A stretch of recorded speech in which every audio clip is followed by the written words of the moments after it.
Pernah tak korang perasan, kadang-kadang kita ni tiba-tiba je terbersetuju nak buat satu komitmen yang sangat besar, benda yang membebankan. Tapi peliknya, semuanya bermula bila kita cakap ya pada satu permintaan yang kecil sangat. Macam mana benda ni boleh jadi? Adakah kita ni sebenarnya tengah dimanipulasi oleh otak kita sendiri? Dalam penerangan kali ini, kita akan bongkar satu rahsia psikologi yang memang mind-blowing. Kita tengok macam mana satu perkataan ya yang kecil boleh ubah tingkah laku kita 100%. So, jom kita mula. Okey, sebelum kita masuk ke bab terma saintifik semua tu, cuba kita tengok pepatah orang lama kita. Korang mesti selalu dengar kan? Beri betis, hendak paha. Atau beri jari, ambil tangan.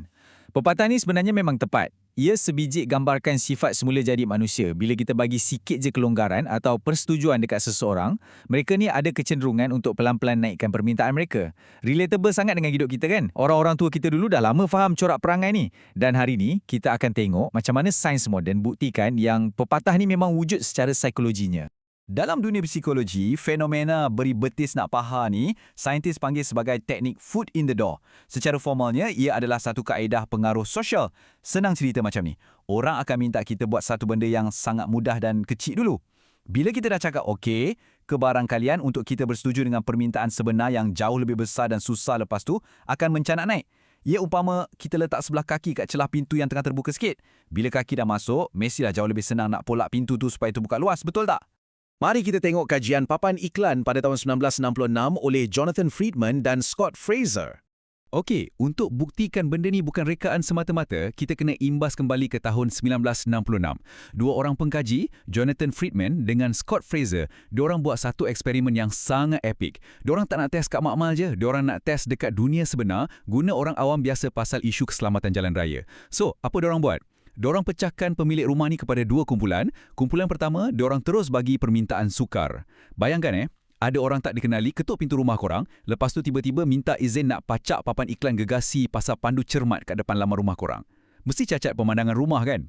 Kumpulan kedua pula, diorang mula dengan permintaan mudah. Pengkaji ni just minta diorang buat benda simple je. Sign petition sikit ataupun tampar pelekat kecil je kat tingkap rumah. Kacang je kan? Tak membebankan langsung.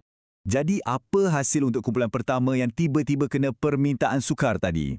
Bila pengkaji ni secara mengejut minta diorang pacak papan iklan gergasi kat laman rumah tanpa apa-apa mukadimah, teka apa jadi? Yelah, dah agak dah. Cuma 17% je yang setuju. Make sense lah kan? Siapa nak bagi orang pacak papan tanduk hodoh kat rumah sendiri? Ingat tahu angka ni? 17%. Ini titik rujukan kita yang paling penting. Tapi, korang tengok apa jadi seterusnya. Sumpah menarik. Untuk kumpulan kedua ni, pengkaji guna teknik foot in the door. Diorang suruh tampal pelekat kecil tu dulu kan. Lepas 2 minggu, diorang datang balik kat rumah yang sama dan kali ni baru diorang minta benda besar. Nak pacak papan iklan gergasi tu. Korang tahu tak apa hasilnya? Tahap persetujuan diorang melompat mendadak sampai 76%. Bayangkan, daripada 17% je, naik menggila ke 76% semata-mata sebab diorang dah cakap ya pada satu permintaan yang kecil sebelum tu. Luar biasa kan? Ini bukti nyata macam mana hebatnya psikologi ni. Tapi kejap, ada satu syarat penting kalau nak pastikan teknik ni menjadi. Ia bukanlah majik yang boleh diguna pakai sesuka hati je. Kajian Friedman dan Fraser ni jumpa satu aturan emas. Teknik ni cuma akan betul-betul berkesan kalau permintaan kecil yang pertama dan permintaan besar yang kedua tu ada titik persamaan yang kuat. Contohnya macam eksperimen tadi. Dua-dua permintaan tu pasal nak bantu masyarakat tangani isu keselamatan jalan raya. Kalau permintaan pertama tu korang minta tolong selamatkan haiwan jalanan, tapi permintaan kedua tiba-tiba suruh sokong kempen politik, confirm tak jalan. Matlamat dasar dia wajib selari. Seterusnya, mari kita fahami mengapa ia berkesan melalui dua mekanisme psikologi. Persoalannya sekarang, kenapa otak kita berfungsi macam ni? Kenapa gara-gara sekeping pelekat kecil, kita sanggup gadaikan laman rumah kita yang cantik tu?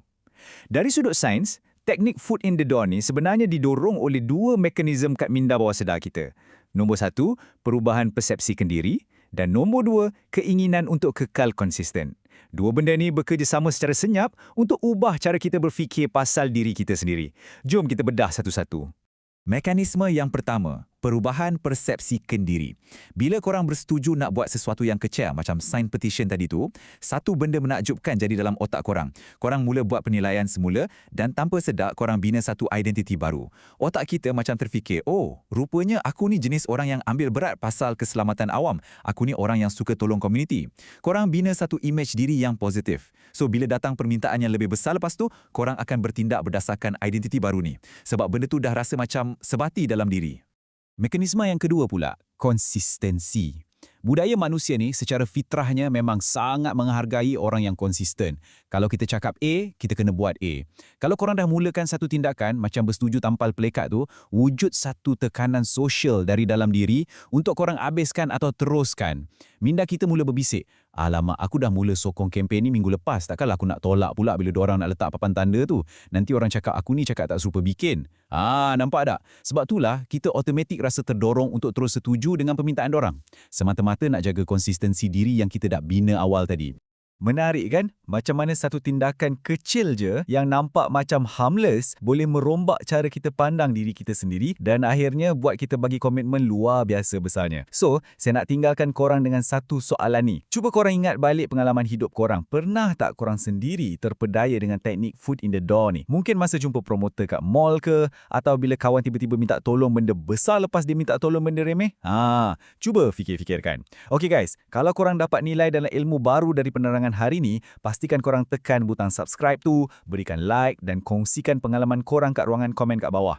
Kita jumpa dalam penerangan yang seterusnya. Terus kekal bijak.